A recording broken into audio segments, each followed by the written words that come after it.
Why I can't get pregnant after a miscarriage? I've been to the doctors. I have been tested for endometriosis.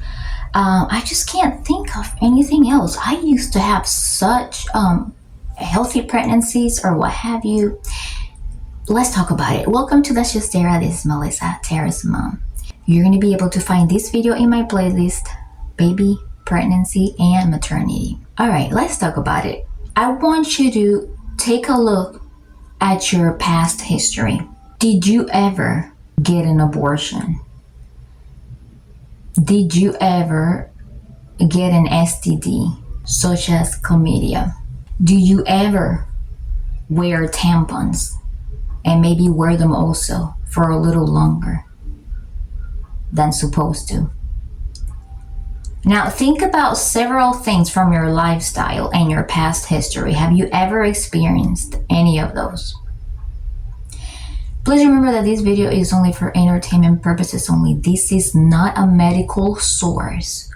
This video does not provide any professional advice in any way. No professional medical advice, no professional fertility advice, no professional life coaching advice, no professional mental health advice. Please watch at your own discretion. Now, there are many OB offices and reproductive endocrinologists that won't do certain things unless you really demand it. Why? Because they have to make a living too. And I know that ethically they have to keep things in a certain way. But in my opinion, sometimes they don't educate the public the way that they really should. And in my opinion, also, you need to advocate for yourself. So I want you to do this. If you want to take these personal advice, it's not professional advice.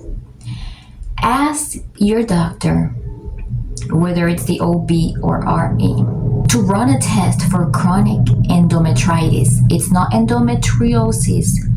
It's called chronic endometritis. All right. They can run that test several ways. I believe the main is doing a hysteroscopy, where they can do a biopsy. Hysteroscopy is more or less like doing a pap. They use a little thingy to open up the area, and they scratch the areas a little bit. Then they do the biopsy. They take the sample, the culture, and send it out to the labs. And then they test it for chronic endometritis.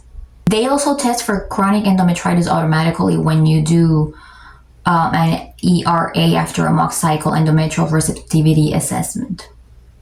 But if you're not doing a mock cycle, if you're just either planning on to do IVF or planning on getting pregnant the regular way, you want to ask for this chronic endometritis test.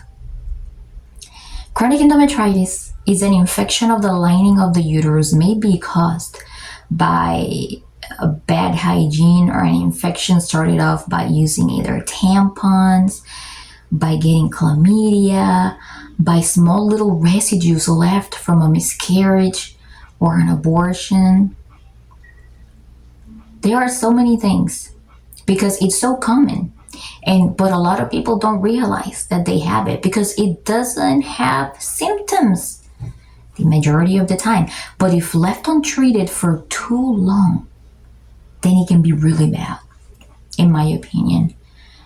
So you want to really get that out of the way. Ask your doctor for a chronic endometritis test.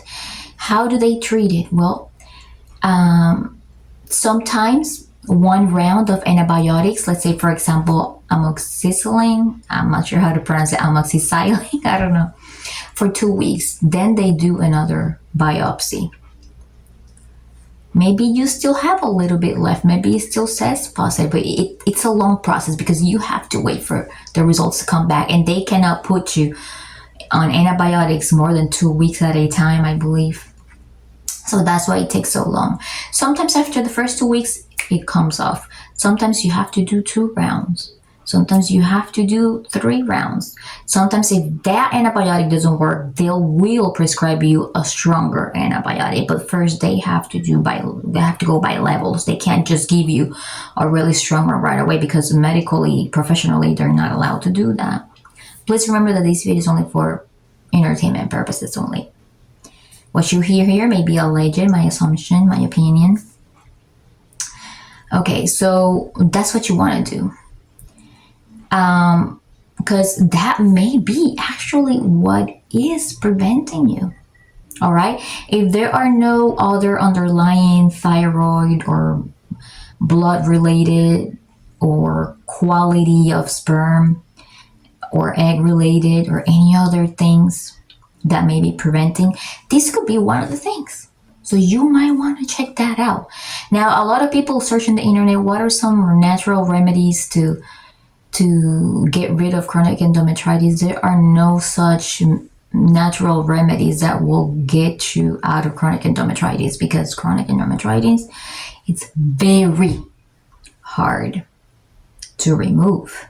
Very hard. It's a very sticky infection. Now, one of the things that you can do to prevent reoccurring it is avoid using tampons.